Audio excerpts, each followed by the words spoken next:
Tanggapannya Pak? Iya, kita tahu PPKM Mikroradang karena PPKM adalah salah satu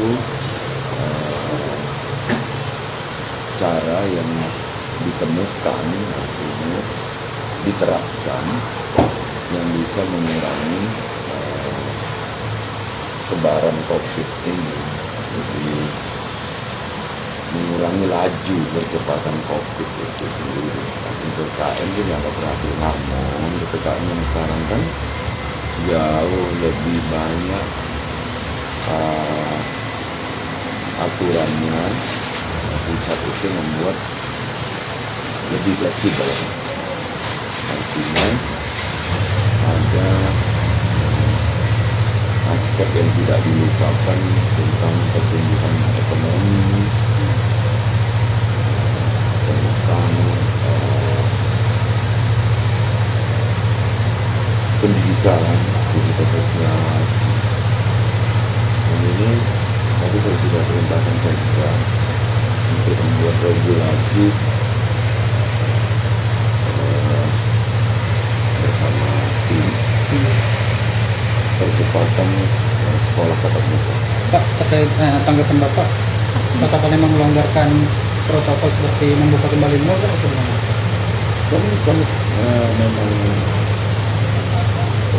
gubernur, bupati, wali kota itu kan udah dikasih bingkai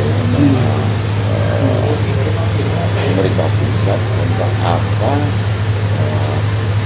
yang sifatnya wajib diterapkan, apa yang bisa diterapkan disesuaikan dengan kebutuhan daerah. Ada kekhawatiran Pak dari kita dengan mal mungkin akan terjadi Khawatir atau tidak khawatir itu kan kembali ke disiplin, pada kedisiplinan itu sendiri. Jadi kedisiplinan yang kita harapkan di Sumatera Selatan ini bukan karena tekanan, bukan karena ancaman, tapi kita harapkan kedisiplinan itu memang timbul dari individu. Pak, terakhir Pak, terhadap kartu vaksin yang ke depan wacananya akan digunakan kemana-mana. Namun kita kan terlihat sendiri vaksin kita masih kurang gitu Pak.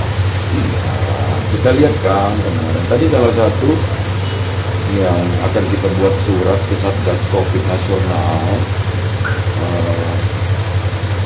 salah satunya adalah terjadinya animo yang luar biasa masyarakat di SMA apa itu Meteor ya?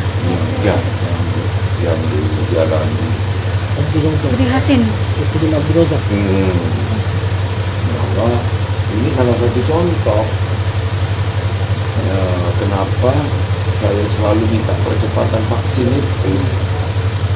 Artinya Sumsel memang butuh alokasi vaksin yang ditambah secara proporsional, ya. Proporsional persentase gitu, ya. Setuju dengan kebijakan kartu vaksin diberlakukan gitu Pak? Untuk apa dulu? Gitu. Kan saya sudah ngomong kalau kemarin kalau untuk mall ternyata udah dijalankan kan itu kan bahwa tidak harus pakai vaksin. Kita boleh setiap mensyaratkan sesuatu memakai kartu vaksin itu boleh kalau jumlah tervaksin itu sudah memadai, artinya 50% up lah, ya. Kecuali ini yang berkaitan dengan kebijakan-kebijakan nasional, misal penerbangan dan lain itu kan bukan domain pemerintah daerah. Ini sedang, saya besok nunggu laporannya bahwa sekolah tatap muka ini sudah kebutuhan. Jangan lupa subscribe, share, komen, dan like ya.